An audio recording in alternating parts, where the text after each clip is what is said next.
Hi, my name's Steve Sellers. I'm a trustee at the Leicestershire, Peterborough and Rutland branch. And this is Enzo.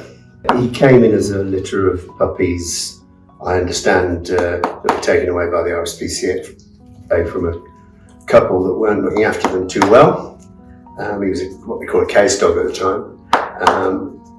And he just wasn't settling. He was being bullied by his brothers and sisters, so he needed to come out to foster. And that's why we took him on.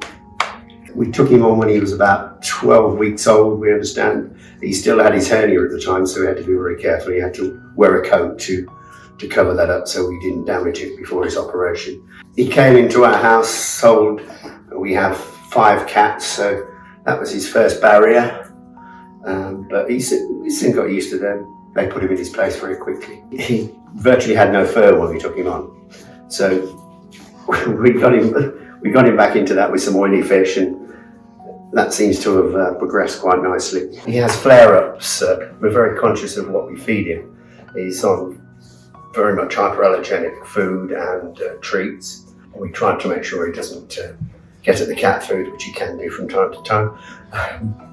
And he has a flare-up when that happens, so we have ointments and washes that soon sort that out, so he recovers quite quickly from that. When we went away for a few days, he was with a dog sitter, and he actually ripped the whole of the side of his jowls out. It was that bad, and they were all full of dungeon pus, so we had to get all that drained when we got back. And he's still prone to those ear infections now. We have to give him treatment every day for those. Clean his ears out. He's got very waxy ears, so we have to clean those out quite regularly. Going forward, we know he's got problems with his hips.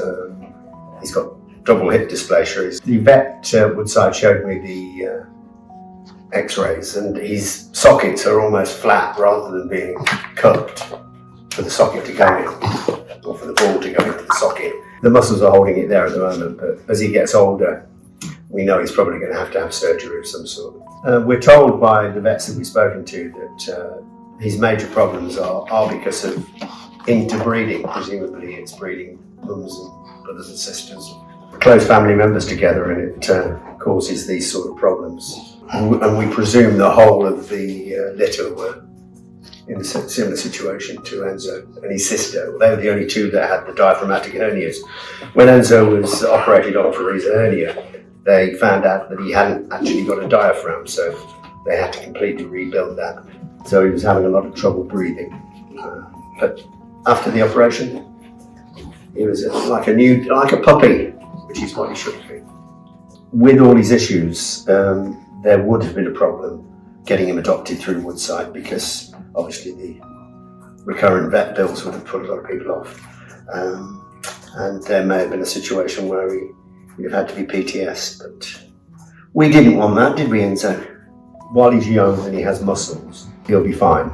As he gets older and those muscles start to weaken, that's when we'll have problems with the hips, and we may have to have hip replacements, socket replacements, which we're prepared for. Hopefully we won't get to that stage. When we had him at home, we thought there was a little bit of a problem, because whenever he was on the laminate floor or the kitchen floor, he'd drag himself about with his front paws. It was a bit like a baby seal, dragging himself about, and he would never push himself up unless he really had to. So that's when we came back to Woodside, and he had a few scans, and the hip dysplasia was discovered.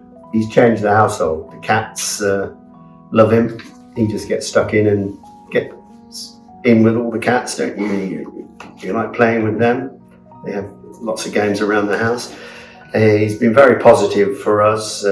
If we would have been looking for a bulldog, hopefully, we know from my experience that we'd have gone through a bona fide breeder.